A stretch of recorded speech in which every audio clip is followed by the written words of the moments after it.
Welcome everyone, मैं वैशाली शर्मा आपका स्वागत करती हूँ वीएस इकोनॉमिक्स चैनल पर। तो चलिए बिना किसी देरी के आज के टॉपिक को शुरू करते हैं। सब्सक्राइब करें वीएस इकोनॉमिक्स चैनल को और बेल आइकन को प्रेस कीजिए ताकि आपको मेरी आने वाली वीडियोस की नोटिफिकेशन मिल सके। वेलकम डियर स्टूडेंट्स, आज का हमारा टॉपिक है for the students of class 12, जिसमें आज मैं आपको बताऊंगी इकोनॉमिक्स के सीबीएसई के द्वारा जो सैम्पल पेपर जारी किया गया है, तो उस सैम्पल पेपर के अंदर कुछ क्वेश्चंस दिए गए हैं कि किस तरह से एग्जाम में क्वेश्चंस आने वाले हैं, ठीक है, और किस तरह से हमें उन क्वेश्चंस को सोल्व करना है। तो चलिए बिना किसी देरी के आज की इस वीडियो को शुरू करते हैं। First question part A macro economics, जिसमें फर्स्ट क्वेश्चन है, आप अपनी स्क्रीन पर देखिए। Inventory is a dash concept whereas the change in inventory is a dash concept. यानी कि इन्वेंट्री जो है वो कैसा कंसेप्ट है। आपके पास ऑप्शन दिए हुए हैं, ऑप्शन ए स्टॉक या फ्लो, ऑप्शन बी फ्लो या स्टॉक, ऑप्शन सी स्टॉक या option D flow.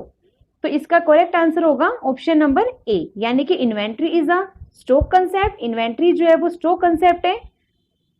Where as the change in inventory is a flow concept, यानी कि कहते हैं इन्वेंट्री तो एक स्टॉक कंसेप्ट है, लेकिन जब उस इन्वेंट्री के अंदर चेंज किया जाता है तो वो कौन सा कंसेप्ट हो जाता है, वो एक फ्लो कंसेप्ट बन जाता है। तो फर्स्ट क्वेश्चन का जो करेक्ट आंसर आएगा वो आएगा ए, stock flow.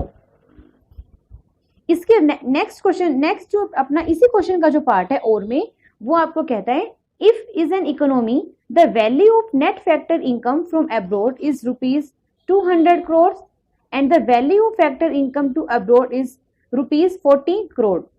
Identify the value of factor income from abroad. अब आपको फैक्टर इनकम निकालनी है अब्रोड की, तो फैक्टर इनकम फ्रॉम अब्रोड निकालने का क्या फॉर्मूला होगा कि net factor income from abroad को जब हम प्लस कर देते हैं फैक्टर इनकम टू अब्रोड से, तो अपने पास आ जाता है फैक्टर इनकम फ्रॉम अब्रोड। तो आपको क्या दिया हुआ है 200 करोड़ और नेक्स्ट आपको दिया हुआ है 40 करोड़।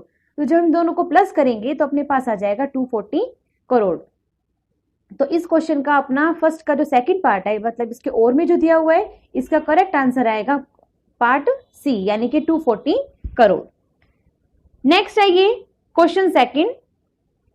इन द प्रेजेंट कोविड-19 times many economics have raised their concerns that Indian economy may have to face a deflationary situation due to reduce economic activities in the country. यानी कि ये कहता है कि प्रेजेंट टाइम में जब कोविड-19 का ये जो दौर चल रहा है, तो कहते हैं इकोनॉमिक्स ने क्या देखा कि वी रेज देयर कंसर्न, उन्होंने क्या कंसर्न किया कि जो इंडियन इकोनॉमी है वो क्या फेस कर रही है, उसको डिफ्लेशनरी सिचुएशन को फेस करना पड़ रहा है due to reduce economic activities in the country. और कंट्री के अंदर क्या हो रही है, इकोनॉमिक एक्टिविटीज जो है वो रिड्यूस हो रही है कोविड-19 के कारण। इकोनॉमी को डिफ्लेशनरी की जो सिचुएशन है वो फेस करनी पड़ रही है, ठीक है, और इकोनॉमिक एक्टिविटीज जो है वो रिड्यूस हो गई है, काफी कम हो गई है। इसी में कहता है suppose you are a member of high powered committee constituted by the Reserve Bank of India. मान लीजिए कि आप हाई पावर्ड कमेटी जो है कंस्टिट्यूटेड जो की गई है आरबीआई के द्वारा, आप उसके मेंबर हैं, ठीक है। तो you have suggest that as the supervisor of commercial banks, कहते हैं तो आप कॉमर्शियल बैंक के सुपरवाइजर को क्या सजेस्ट करेंगे कि dash the money supply should be ensured bye the Reserve Bank of India, कि जो मनी सप्लाई को वो क्या करे, रेस्ट्रिक्शन करे या फिर रिलीज करे। तो इसका करेक्ट आंसर आएगा रिलीज, ठीक है ना, कि भाई जिस तरह की जो सिचुएशन इकोनॉमी के अंदर क्रिएट हो रही है, तो कॉमर्शियल बैंक को क्या सजेस्ट किया जाएगा कि वो क्या करे, सप्लाई को क्या करे, रिलीज करे। तो इसका करेक्ट आंसर आएगा रिलीज। नेक्स्ट है ये third question, supply of money refers to dash, कहते हैं सप्लाई ऑफ मनी किसको रेफर करती है। इसका करेक्ट आंसर आएगा ऑप्शन नंबर सी, यानी कि currency held by the public and demand deposits with commercial banks.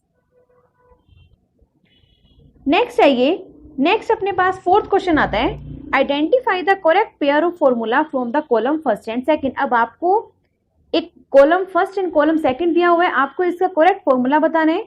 जैसे फर्स्ट ए पार्ट देखिए, करंट अकाउंट सरप्लस, कहते हैं करंट अकाउंट सरप्लस का करेक्ट फॉर्मूला क्या होगा, इन्होंने पूछा है, तो इन्होंने इसका फर्स्ट ऑप्शन दिया है कि receipt is less than payments. Second, current account surplus receipt is greater than payments. C option है बैलेंस करंट अकाउंट, यानी कि receipt is not equal payments. And current account deficit, receipt less than और equal payments. तो इसका correct answer आएगा B part. ठीक है, B इसका करेक्ट आंसर है कि करंट अकाउंट जो सरप्लस होता है उसका करेक्ट फॉर्मूला क्या होता है कि सरप्लस है तो इसका मतलब क्या है कि receipts will greater than payment, की रिसिप्ट जो होती है पेमेंट से ग्रेटर होती हैं। तो इसका करेक्ट आंसर आएगा बी का सेकंड पार्ट। नेक्स्ट आइए fifth question, identify which of the following statement is true, choose the correct alternative. अब आपको इसके करेक्ट अल्टरनेटिव बताना है। ए पार्ट देखिए इसका, the flexible exchange rate system gives the government more flexibility to maintain large stock of foreign exchange reserves. B part, in the managed floating exchange rate system, the government intervenes to buy and sell foreign currencies. C part, in the managed floating exchange rate system, the central bank intervenes to moderate exchange rate fluctuations. और D part आएगा, in the fixed exchange rate system, market forces fix the exchange rate. तो इसका correct answer आएगा part C, यानी कि manage floating exchange rate जो system होता है उसमें सेंट्रल बैंक क्या करती है, मॉडरेट करती है किसको, एक्सचेंज रेट के फ्लक्चुएशंस को। नेक्स्ट आइए sixth question, an Indian real estate company receives rent from Google in New York, this transaction will be recorded on dash side of dash account. कहता है कि इंडियन रियल एस्टेट जो company है वो rent from Google in New York क्या करती है, receive करती है रेंट कहां से, न्यूयॉर्क के गूगल से। तो कहते हैं ये जो ट्रांजैक्शन है ये किसके रिकॉर्ड में रखी जाएगी, तो record on credit side of the current account, यानी कि इसका जो करेक्ट आंसर आएगा वो आएगा पार्ट ए, यानी कि क्रेडिट एंड करंट। नेक्स्ट देखिए सेवंथ क्वेश्चन। अब 7 से जो 10 तक के जो क्वेश्चन है वो आपको इन्होंने एक अनसिन पैसेज दिया हुआ, इस पैसेज में से आपको क्या बताने हैं, क्वेश्चन जो है आपको इसमें करने हैं। तो 7th क्वेश्चन देखिए, cut in repo rate by RBI is likely to dash the demand for goods and services in the economy. कहते हैं कि अगर आरबीआई रेपो रेट को कट कर देती है तो कहते हैं तो गुड्स और सर्विसेज की डिमांड इकोनॉमी के अंदर कैसी होगी, इंक्रीज होगी या डिक्रीज होगी। तो इसका करेक्ट आंसर आएगा क्या होगी, डिमांड इंक्रीज होगी। ठीक है, नेक्स्ट आइए 8th question, decrease in cash reserve ratio will lead to. कहते हैं अगर कैश रिजर्व रेशियो को डिक्रीज कर दिया जाता है तो इसका मतलब क्या होगा, तो इससे क्या इफेक्ट पड़ेगा, क्या होगा, fall in aggregate demand. A part, B part no change in aggregate demand, C part rise in aggregate demand and D part fall in general price level. तो इसका करेक्ट आंसर आएगा C, rise in aggregate demand. Next आइए 9th question, the difference by which actual aggregate demand exits the aggregate demand required to establish full employment equilibrium is known as dash।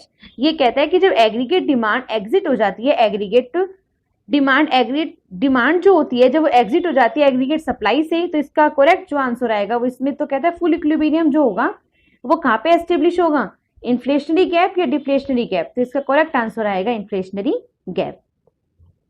Next है ये 10th question, the impact of excess demand under Keynesian theory of income and employment in an economy are.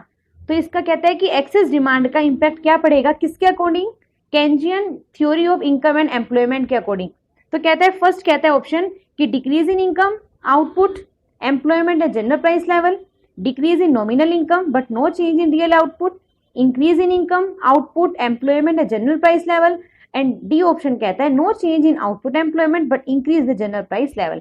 तो जो Keynes theory of income and employment है वो क्या कहते हैं, वो कहते हैं कि एक्सेस डिमांड पे क्या इंपैक्ट पड़ता है। तो इसका करेक्ट ऑप्शन आएगा डी।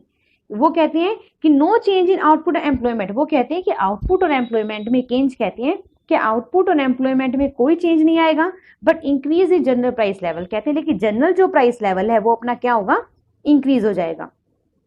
तो आज की वीडियो में केवल इतना ही था। ठीक है, आज मैंने आपको 1 से लेकर 10 तक के इसमें जो 1 मार्क्स के क्वेश्चन थे वो मैंने आपको अवेलेबल करवाए हैं।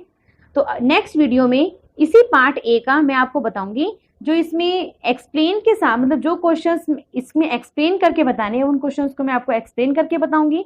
ये थे 1 मार्क्स के क्वेश्चंस।